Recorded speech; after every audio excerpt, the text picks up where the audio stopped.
Ladies and gentlemen, welcome back to Let's Play Ogre Battle, March of the Black Queen. This is Scene 3, Revolution. We are in the District of Sharam, and of course, all around the screen you can see what's the what. This is really the first area where there's no more hand-holding. Obviously, in the first stage, we got our hand held a lot. In the second stage, there wasn't really a ton of hand-holding going on.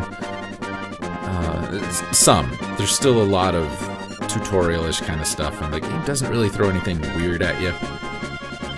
This time, though, we've got 2 units to recruit.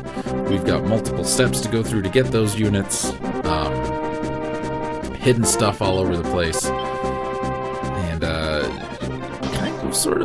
there's a lot to do here.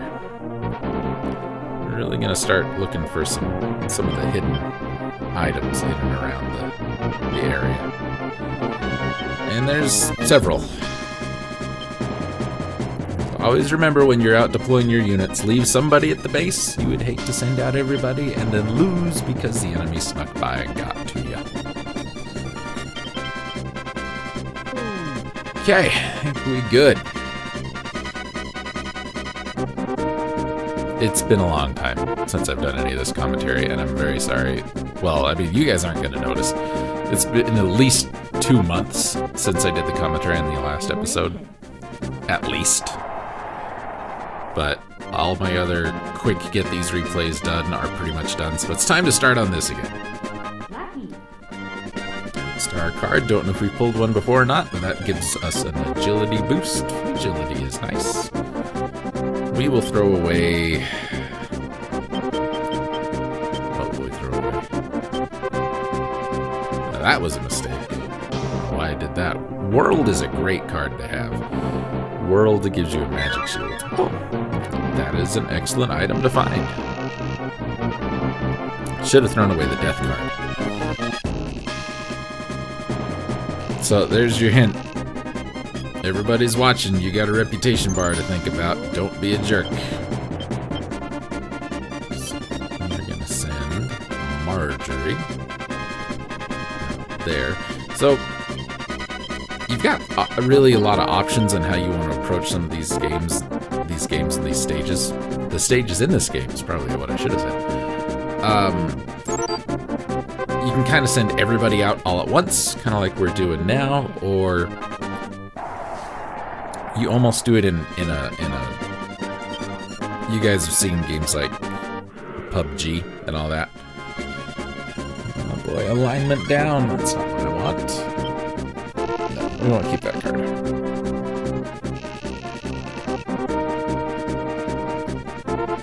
We better have a talk with this Gilbert fella. So the other way you could do it is kind of imagine a ring that is circling in on the enemy base as opposed to radiating out from yours, and you start at the farthest ring of towns and temples. You move out there, you kind of get settled, then you move in a little more, then you move in a little more. We'll be doing that some of the other stages, but kind of early on. That's what I was looking for. An honor shield.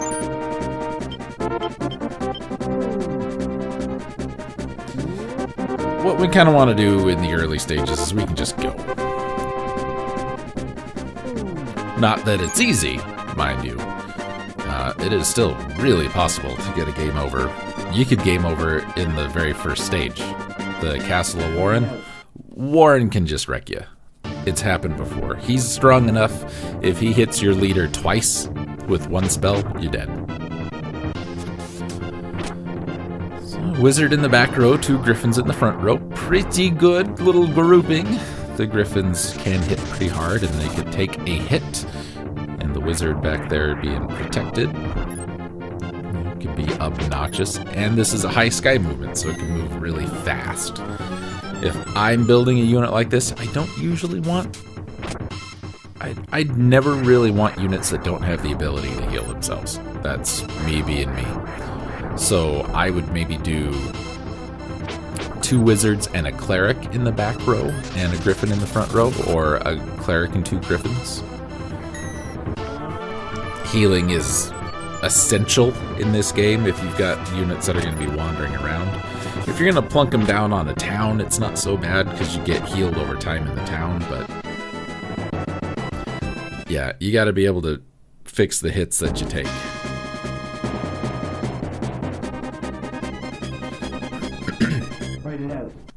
Now, this next unit we're going to run into is being led by a wild man. The boss we fought in the last stage, Usar, is a wild man class. He is now, well, it's not him, but it's a normal enemy type. And a wild man is, so we've got the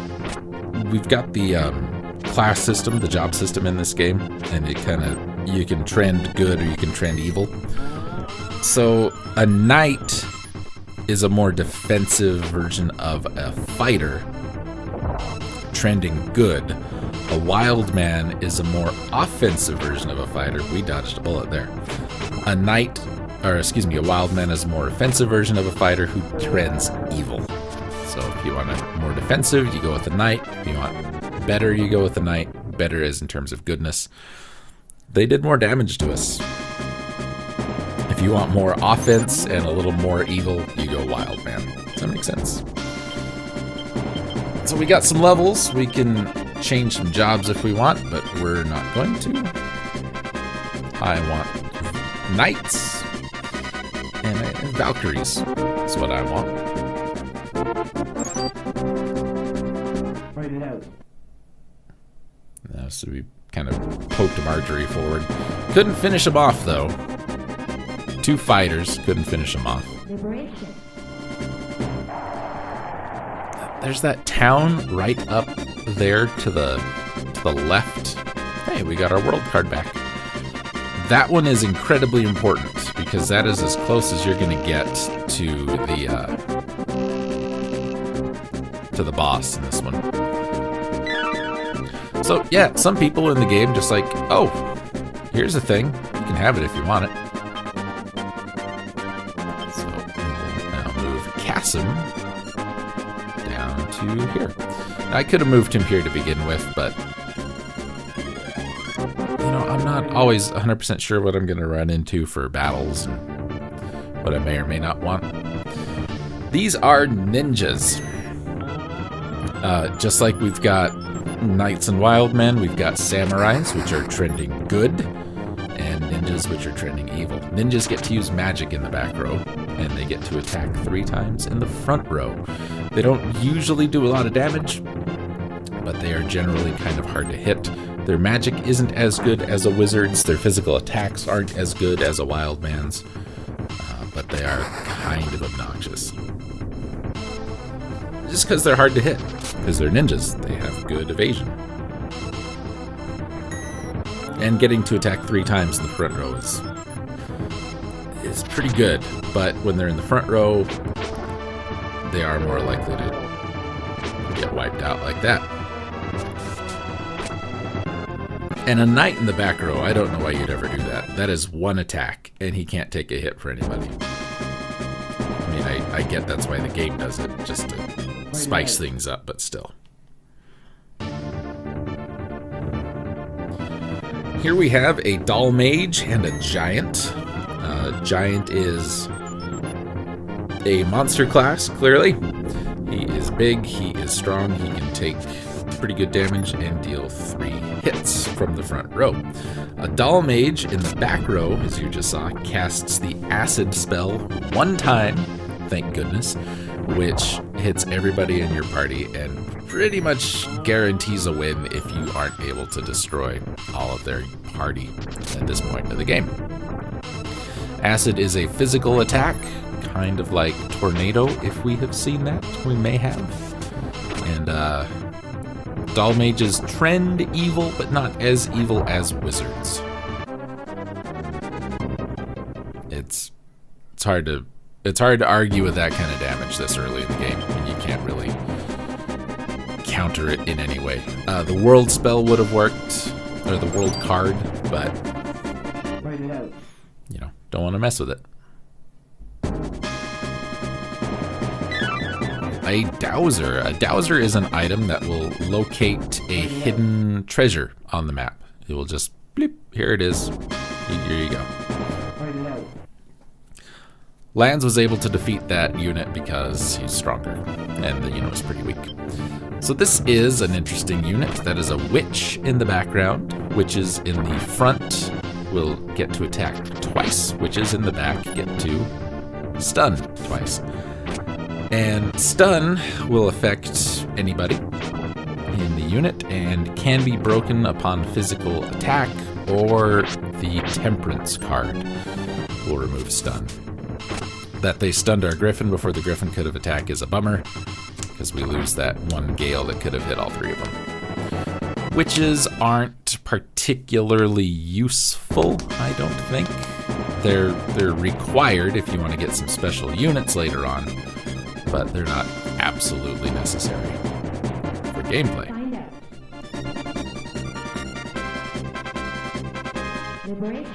There are several units that really, you take them or leave them kind of a unit. It's fun to have, can be useful. Do you want to give up 2 for sure attacks for the chance to possibly stun a unit? You know what I mean? Get rid of that death card. I don't know if we've talked about the death card, because like I said, it's been months.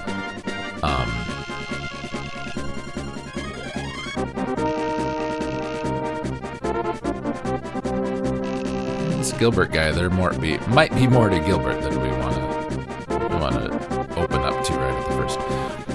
Any enemy unit that has less than 50 health, I think that changes as you level up, but 50 health, if it gets hit with the death card, it will die. It's kind of nice, except boss units. Won't work on bosses. That's good, but the problem is all that experience points goes to the unit leader, which can really overpower him up.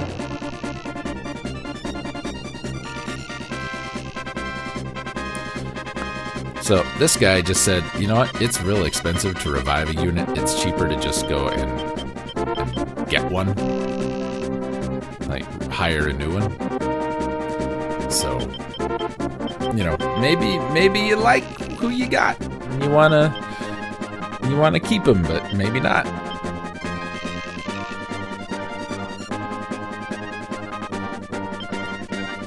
Oh, now that we've pulled that world card, any other tarot card we pull will affect every one of our units on the map. So if we get a agility, everybody's agility. If we get an alignment change, everybody's alignment changes. Whitney down here.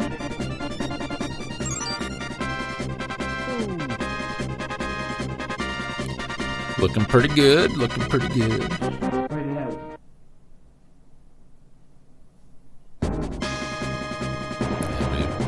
Lost to the witch because she stunned everybody. Couldn't attack. I can tell you that without even having to watch the battle,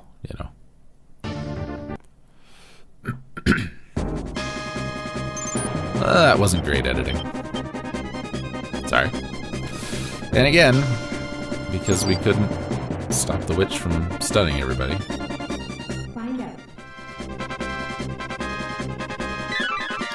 Found an ogre shield. We should probably start thinking about equipping some of this stuff. That looks like there could be something.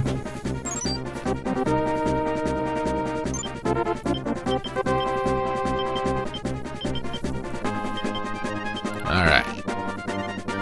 Strength plus 15 and intelligence plus 3. That is a good weapon. New strength is 53. Go ahead. Physical plus 14, white plus 7. That would be good for a cleric, because extra white means better healing. And physical is defense, so physical plus 18 and black plus 21. So we should really give that to a wizard to make them better wizards. It's a little different from like intelligence. which has an overall... What's the best way to say this? Intelligence will increase both your magic defense and magic offense. Black, for instance, will increase your magical offense and your magical defense, but only to black magic. There's white magic in the game, won't help you with that. Hey, we won, finally. Can we change class? No, there. Still not yet. How about you guys? Nothing.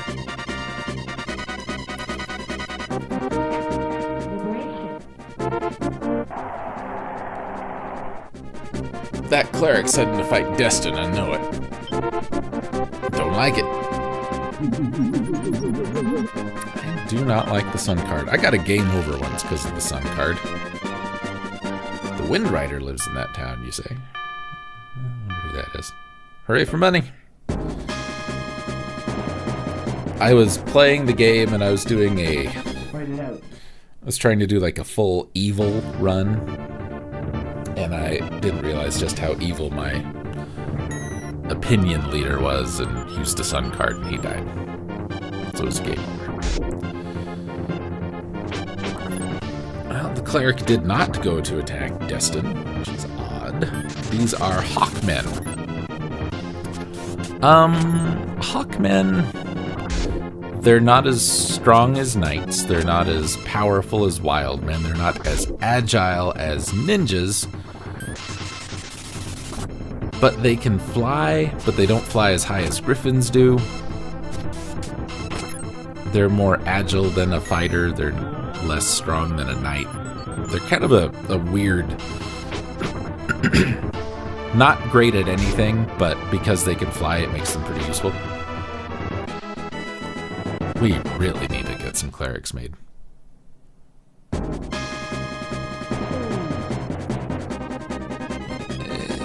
Was that enough? Probably not. Maybe we'll get lucky, though. I think we did all right. Can we please get rid of this witch? No. Okay, how about this unit? Have we fought this one on screen yet? I don't think so. A Valkyrie and 3 fighters. Valkyries are the female version of knights. They don't have the hit points, they don't have the health, they don't have the defense of knights, but they are a little more agile and they get to cast the bolt spell twice from the back row. I like Valkyries. I think Valkyries are a very useful unit in both the front or back row. I generally prefer them in the back row though. If you're in the front row, you can only hit what's in front of you. If you're in the back row, you can hit anything. So that's part of the reason. Knights go good in the front row because knights don't have anything in the back row that can target anything other than what's in the front row. Amazons, for instance. Really good in the back row because they can attack twice.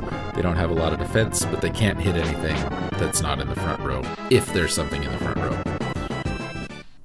But better than putting them up front and letting them attack once and take a bunch of hits.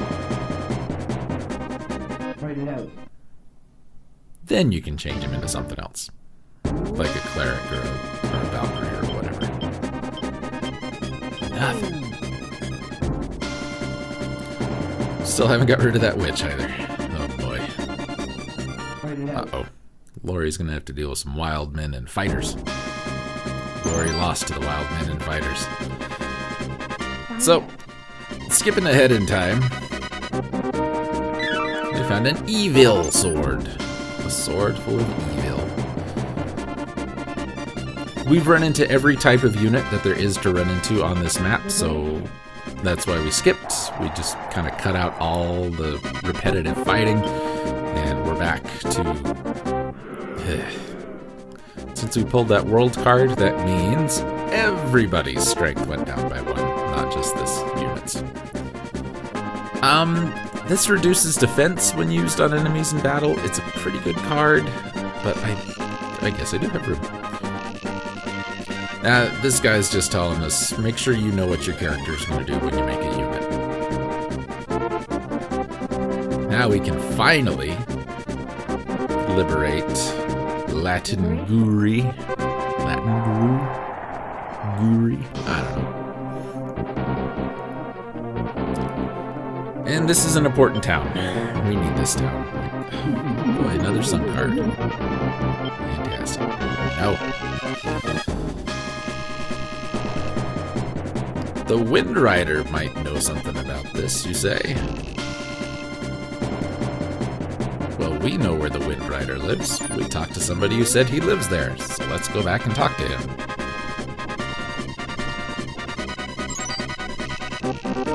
Hi. Yep, we're the rebels. No. Freedom sounds good.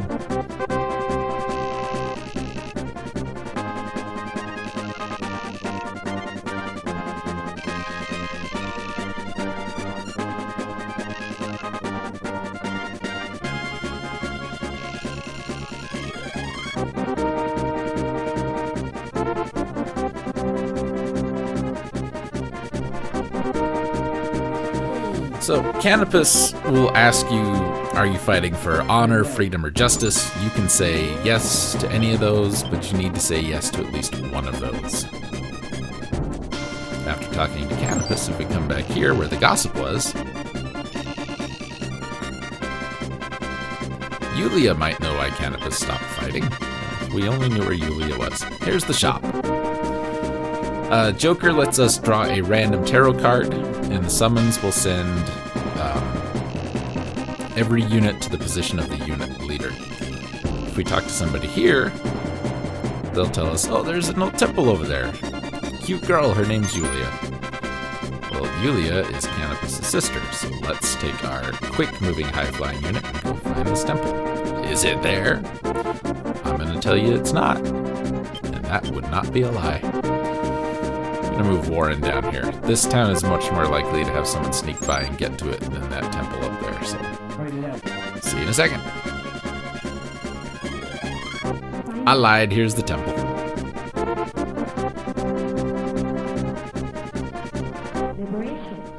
This takes a little while to go through all of this.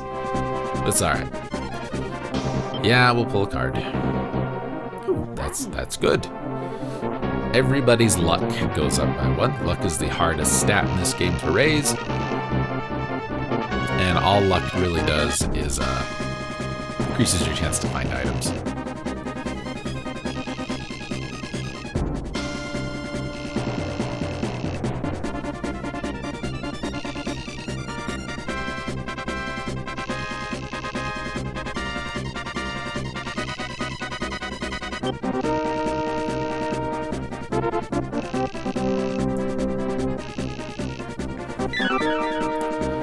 So, Canopus and Gilbert were buddies. Canopus wanted to fight the Empire. Gilbert didn't because Gilbert didn't want to cause any problems for his people.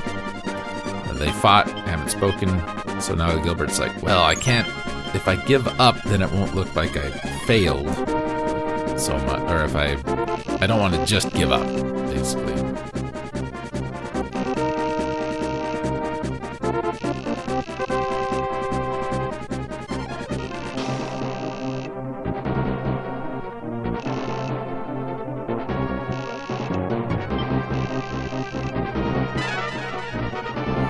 And now we have a Canopus in our army. Canopus comes with himself an Eagle Man, 2 Hawkmen, and 1 Griffin, which I don't care about. We'll bring him down here. We're going to do some swapping, because I don't want a Griffin. We can upgrade our Amazon to another Cleric. We want that. And go ahead and make a Wizard. And we'll just wait for Canopus to get his hinder down here. We're just going to get rid of that. Canopus goes in the back row, the other 2 go in the front. Canopus is an Eagle Man, which is an upgraded version of the Hawkman. It's basically the knight of the Hawk people, bird people, whatever you want to call it. He only gets one attack in the back, but he gets a spell in the back, which early on is good, later on it's not so great. But again, he's not really tough, so putting him up front, I don't like. So we'll give you a wizard, we'll give you a cleric, and your unit is all set. And then Laurie's unit will fill in with a couple of Amazons.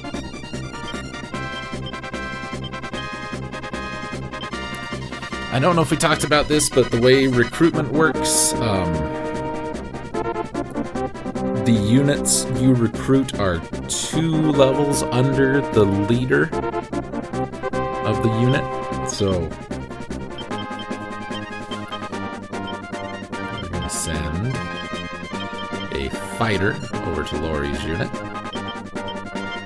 And we will recruit a new fighter for Kasim's unit. Okay. Now, up over in the top left, it says we have 2 units to recruit. We've recruited one of those. That is Canopus. Let's go get our other unit.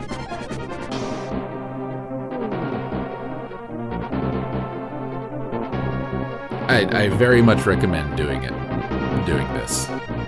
Canopus is a great unit to have. And it does shed a little more light on this.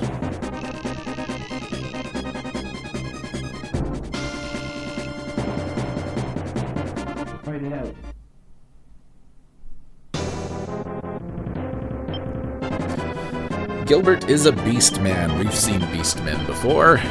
2 attacks in the front, 2 attacks in the back.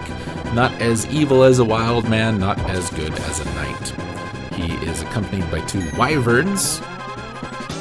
If you don't know, those are dragons that don't have arms. They just have legs. These wyverns have some nasty tails, and that's how they attack you.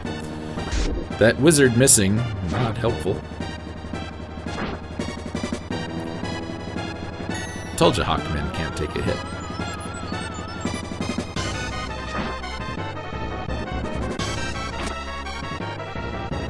Gilbert is strong. Gilbert is very strong. Canopus is not as strong as Gilbert, but Canopus is better at getting out of the way than Gilbert. Oh, I should have ran away. Had I ran, we could have saved that guy and not needed to revive him.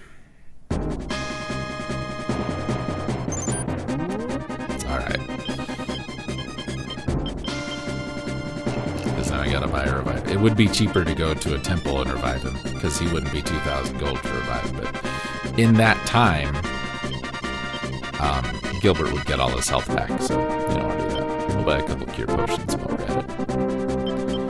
at it. Cures heal 50, heals heal 100, revives will revive a character with full health. I think we've talked about all that. Sorry if I'm repeating anything. I will be working on these episodes much more frequently for the next little bit, so I shouldn't get as behind. Knock on wood. Excuse me. Okay.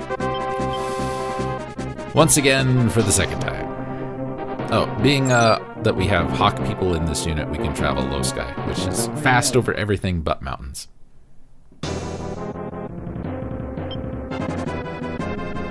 So let's see if we can increase our odds here a little bit.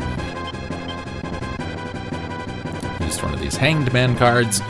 Get Gilbert's defense down. Hawkmen do not do a lot of damage. Eaglemen do not do a lot of physical damage. You saw that one hit the last battle where he did like, what, 5, 6 damage? That's pretty regular. It took him all the way up to 11. If we could hit him with a fireball, wizard guy, whatever your name is, we'd be better off. Giving Hawkmen weapons is very much recommended, or at least something to increase their defense, because, yeah, it's not going well. Can you do 4 damage, Hawkman? Can you do? You cannot do. Oh my god.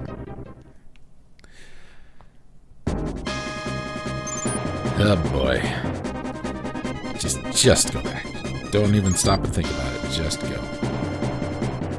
Write it out. This is where I start like, do I cut this out? Do I not? What do I do? He got 13 health back in that time.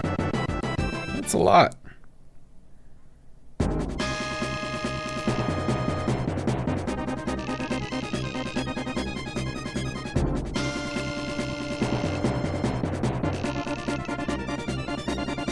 Yes, of course I understand Gilbert's side of the story. And because I did, Gilbert joined, and that is our second unit to recruit. Gilbert comes with the wyverns that he had, and he's a beefy dude. He's going to be around, and we're going to utilize him for the rest of the game, just like Cannabis. Maybe not in quite the role that they had to start with here. So there's our bonus money. We'll go ahead and we'll save our game. Rahar. We've opened up the map a little bit more. We have 2 new locations we can go to. Excuse me. And from here on out, the game gets a little more open. There's an ideal path to take through this. Basically, all roads are going to eventually lead to Rome from this point. But I don't usually do things the way the game wants us to do.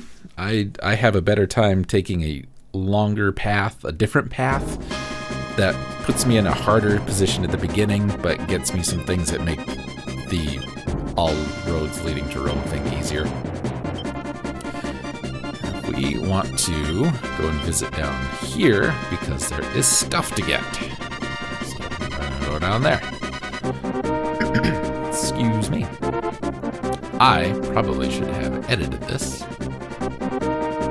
Don't know why I didn't. Probably was thinking, oh, I take this moment to talk about things. See what we want to do, and we can discuss future plans. But like I said, it is September 2020 right now. This episode was edited December 14th, 2018. So it's been sitting in the hard drive for a year. Babaloa sure did. How about a date? Let's learn about the 5 heroes.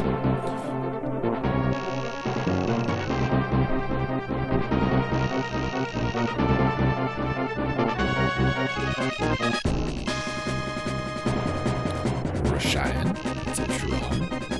Gran, Lion.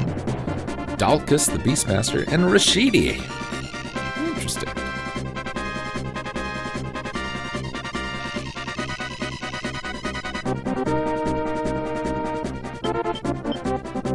Wait, I have more questions, lady.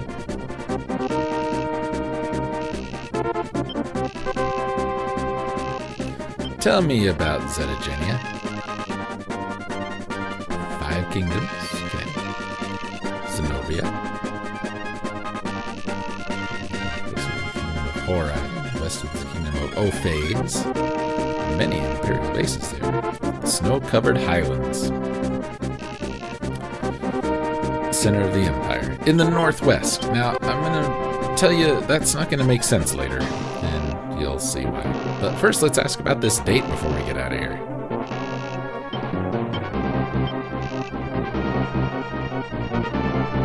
Well,